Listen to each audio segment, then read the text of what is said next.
Hello friends, welcome to my channel. ఇవాళ నేను ఒక స్పెషల్ రెసిపీ అండి, హెల్దీ రెసిపీ అనొచ్చు. ఏంటంటే ఇది బ్రౌన్ రైస్ పుట్టు పౌడర్ అండి, బ్రౌన్ రైస్ ఇది. సో దీన్ని ఈరోజు నేను పుట్టు చేస్తున్నాను. ఎలా చేద్దామో చూద్దాం రండి. ముందుగా నేను ఇక్కడ ఒక బౌల్లోకి ఈ పుట్టు పౌడర్ వేసుకుంటున్నాను.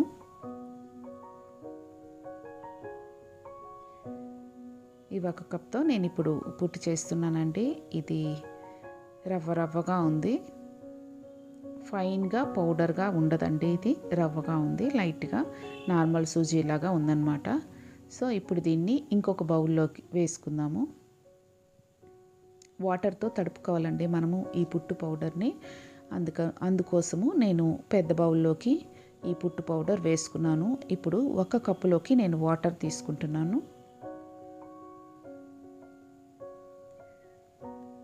మనం కొంచెం కొంచెంగా ఈ నీళ్లు వేస్తూ ఈ పుట్టు పౌడర్ని తడుపుకోవాలి.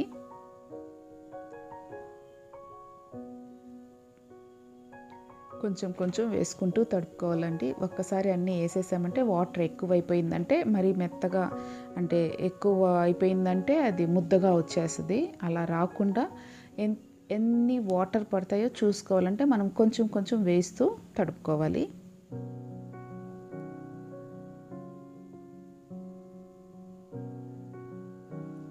ఇది కలుపుకుందాము.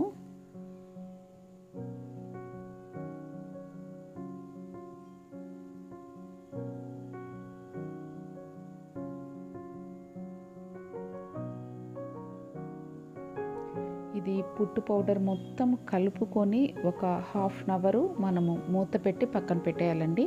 అది కొంచెం ఆ పౌడరు ఆ వాటర్ని పీల్చుకొని మెత్తపడుతుంది, దానికోసము.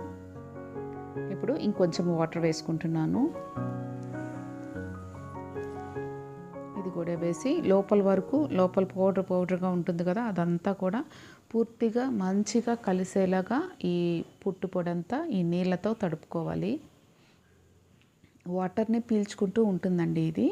మరి ఎక్కువ వేయకూడదు, అలానే మరి తక్కువగా వేయకూడదు. కరెక్ట్గా మనము క్వాంటిటీ చూసుకొని వేసుకోవాలి. ఇప్పుడు ఆ వాటర్ కూడా నేను వేసేస్తున్నాను. ఇప్పటికి మనం ఒక కప్పు పుట్టు పౌడర్కి 1 కప్ ఆఫ్ వాటర్ తీసుకున్నామండి.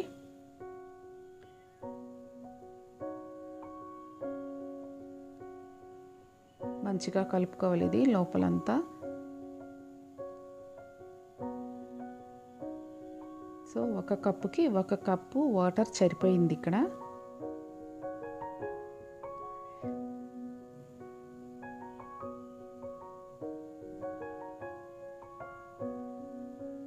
కరెక్ట్గా 1 కప్ సరిపోయిందండి.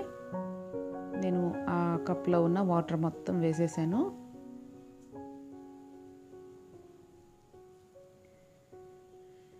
ఇప్పుడు బాగా అంతా కలుపుకొని మూత పెట్టి ఒక హాఫ్ అన్ అవర్ పక్కన పెట్టుకుందాము. ఓకే అండి, హాఫ్ అన్ అవర్ అయిపోయింది. చూసారా, మంచిగా సాఫ్ట్గా వచ్చింది ఇదంతా. ఇప్పుడు దీన్ని స్టీమ్లో మనం ఉడికించుకోవాలండి. దీనికోసం నేను ఒక గిన్నెలో వాటర్ వేసుకున్నాను. ఈ వాటర్ పైన సరిపోయే అంత ప్లేట్ తీసుకున్నాను నేను, స్టీమ్ ప్లేటు. నీళ్లు చూపిస్తున్నాను, మరి ఎక్కువగా పోయొద్దు. నార్మల్గా మనం ఇడ్లీకి ఎలా పోసుకుంటామో అలా వాటర్ తీసుకోండి. మీ దగ్గర పుట్టు మేకర్ ఉంటే దాంట్లోనే చేసుకోవచ్చు. నేనైతే ఈ గిన్నె మీద చేస్తున్నాను, నాకు అక్కడ పుట్టు మేకర్ లేదు కాబట్టి. నేను ఇక్కడ ఫస్ట్ లేయర్గా ఈ పుట్టు పౌడర్ని వేస్తున్నానండి. నీళ్ళతో మనం తడిపి పెట్టుకున్న పుట్టు పౌడర్ని ఒక లేయర్గా వేసాను. దీనిపైన కొబ్బరి అండి, ఇది పచ్చి కొబ్బరిని తురుముకున్నాను. ఈ పచ్చి కొబ్బరి సెకండ్ లేయర్గా వేస్తున్నాను. నార్మల్గా పుట్టు పౌడర్ మాత్రమే ఉడికించుకుంటారు, అదంతా టేస్ట్గా అనిపించదు. అందుకని నేను ఇక్కడ లేయర్స్గా వేస్తున్నానండి. ఈ విధంగా ఒకసారి ట్రై చేయండి, చాలా టేస్ట్గా ఉంటుంది. ఇప్పుడు దానిపైన నేను మరలా పుట్టు పౌడర్ని వేసుకుందాము.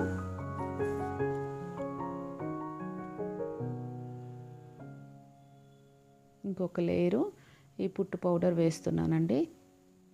నేను బాదం పప్పుల్ని సన్నగా చాప్ చేసి పెట్టుకున్నాను. ఈ పుట్టు పౌడర్ ఈ లేయర్ పైన మనము ఆ బాదం పప్పును కూడా వేసుకుందాము.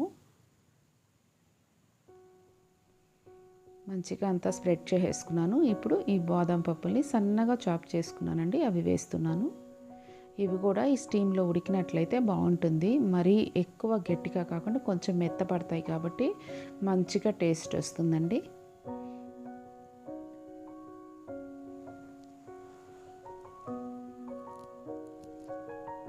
ఇప్పుడు దీనిపైన మరలా నేను పచ్చి కొబ్బరి తురుముని ఇంకొక లేయర్ వేస్తున్నాను.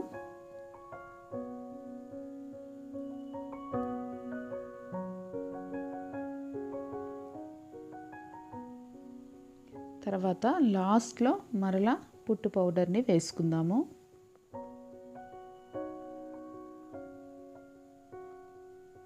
మంచిగా స్ప్రెడ్ చేసుకోండి అంతా. ఇది గట్టిగా కొంచెం అలా పైన ఒత్తుకోవాలి. గట్టిగా కొంచెం ఊరికే అలా ఒత్తుకొని ఇప్పుడు ఫుల్ కవర్ అయ్యేలాగా ఒక మంచి మూత పెట్టి ఫిట్ చేసుకోవాలండి. నేను ఇక్కడ అంతకంటే ముందుగా అల్యూమినియం ఫాయిల్ తోటి మంచిగా నేను స్టీమ్ బయటికి పోకుండా నేను కవర్ చేస్తున్నాను.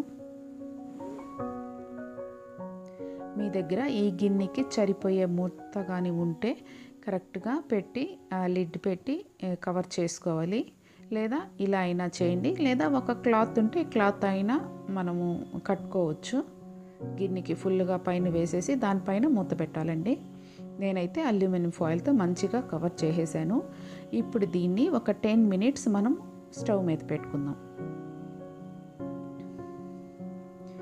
ఇక్కడ నేను బెల్లం అండి జాగరీని కట్ చేసుకుంటున్నాను. పుట్టులో మనము షుగర్ వేయట్లేదు, నేను జాగరీ పౌడర్ కలుపుతున్నానండి. జాగరీ పౌడర్ కలపడం వల్ల మంచి టేస్ట్ వస్తుంది, ఆరోగ్యానికి చాలా మంచిది. బెల్లంలో ఐరన్ ఎక్కువ ఉంటుంది కాబట్టి నేను ఈ పుట్టుని ఈరోజు జాగరీ పౌడర్తో చేస్తున్నానండి. ఓకే, ఇప్పుడు స్టీమ్ అంతా అయిపోయింది, మంచిగా ఇది ఉడికిపోయిందండి. అల్యూమినియం ఫాయిల్ తీసేస్తున్నాను, మంచిగా స్మెల్ కూడా వస్తుంది. చూసారా ఎంత మంచిగా ఉడికిపోయిందో అసలు. కరెక్ట్గా క్వాంటిటీ మనం కరెక్ట్గా వాటర్ అంతా కరెక్ట్గా వేసామండి, మంచిగా అంతా ఉడికింది. ఇప్పుడు తీసి వేరే బౌల్లోకి వేసుకుందాము. లేయర్స్ చూడండి ఎలా వచ్చిందో, లోపల కోకోనట్ పౌడరు, పైన స్టీమ్ ఇది పుట్టు పౌడరు అంతా మంచిగా లేయర్స్గా వచ్చింది.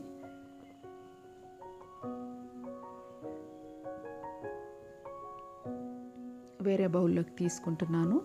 వేరే బౌల్లోకి తీసుకొని కొంచెం ఈ వేడి చల్లారాక నేను ఆ బెల్లం పౌడర్ వేస్తానండి. నేను ఇక్కడ మీకు ఆ లేయర్ చూపిస్తున్నాను.